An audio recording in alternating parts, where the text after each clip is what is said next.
আসসালামু আলাইকুম রহমতুল্লাহ।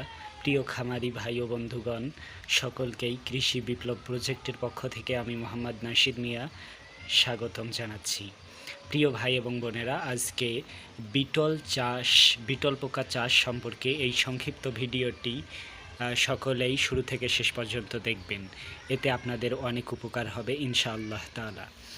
প্রিয় ভাই এবং বোনেরা, যারা বিটল চাষ করতে চাচ্ছেন তাদেরকে আমি আজকে সংক্ষিপ্ত সময়ে বিস্তারিতভাবে বলার চেষ্টা করব ইনশাল্লাহ। সকলেই সাথে থাকুন।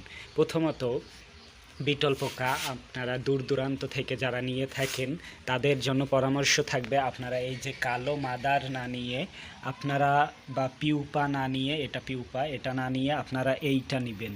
তাহলে সুস্থভাবে পোকাটা আপনাদের কাছে পৌঁছানো সম্ভব হবে এবং অল্প খরচে আপনারা পেয়ে যাবেন। কারণ অনেক উদ্যোক্তা ভাই এবং বোনেরা আছে যাদের টাকা পয়সার সমস্যা, তাই আমি আপনাদেরকে সবসময় সাজেস্ট করব আপনারা এই পোকাটা নেবেন।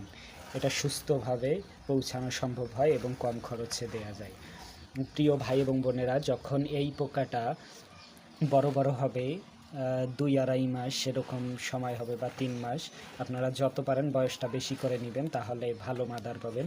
এটা যখন 2-2.5 মাস বা 3 মাস হয়ে যাবে, তখন বড় সাইজের, তখন আপনারা এটাকে এক একটা করে এই যে এভাবে এক একটা করে পোকা এভাবে এক একটা করে খালি কাপে রেখে দিবেন, যাতে আলো না পায় সেদিকে লক্ষ্য রাখবেন। এবং ইঁদুর তেলাপোকা এগুলো যেন না পায় এদিকেও লক্ষ্য রাখবেন। এভাবে রেখে দেবেন এক একটা করে কাপে, খাবার ছাড়া রেখে দিলে আবহাওয়া যদি ভালো থাকে মোটামুটি, তাহলে 7 থেকে 10-12 দিনের মধ্যেই মাদার হয়ে যাবে ইনশাল্লাহ। এই যে আমার একটা দেখতে পাচ্ছি, এই যে একটা পিউপা হয়ে গেছে, এরকম হয়ে যাবে।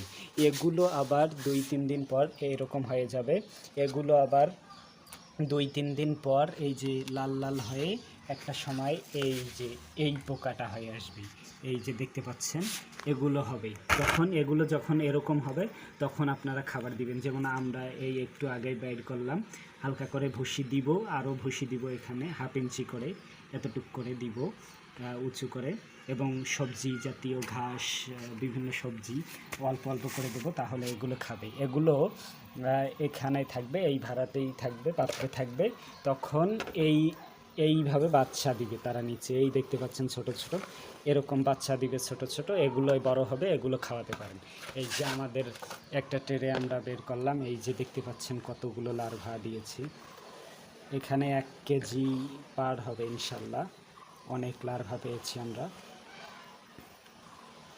দেখতে পাচ্ছেন। এগুলো বড় হবে, এই যে ছোট রয়েছে, ছোট বড় দেখতে পাচ্ছেন, এরকম হবে। এই যে একটা সময় এইরকম বড় হবে ইনশাল্লাহ। এভাবেই খাওয়াতে পারবেন। এই যে এভাবে, এই যে কালো পোকাগুলো এখানে ডিম বাচ্চা করবে, ডিম বাচ্চা দিচ্ছে। এগুলোতে মাতৃপোকা আমরা সরাই নিলাম। এই যে দেখতে পাচ্ছেন, এখান থেকে আমরা সরাই নিয়েছি মাতৃপোকা।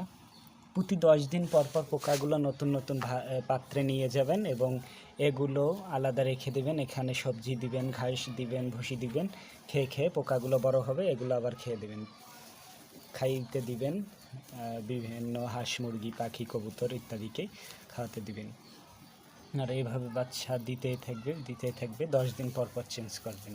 এই ছিল সংক্ষিপ্ত আকারে। আপনারা যারা বুঝতে পারেননি তারা আমাকে কমেন্ট করে জানাবেন, ইনশাল্লাহ আবারও বিস্তারিত আকারে আসবে ইনশাল্লাহ।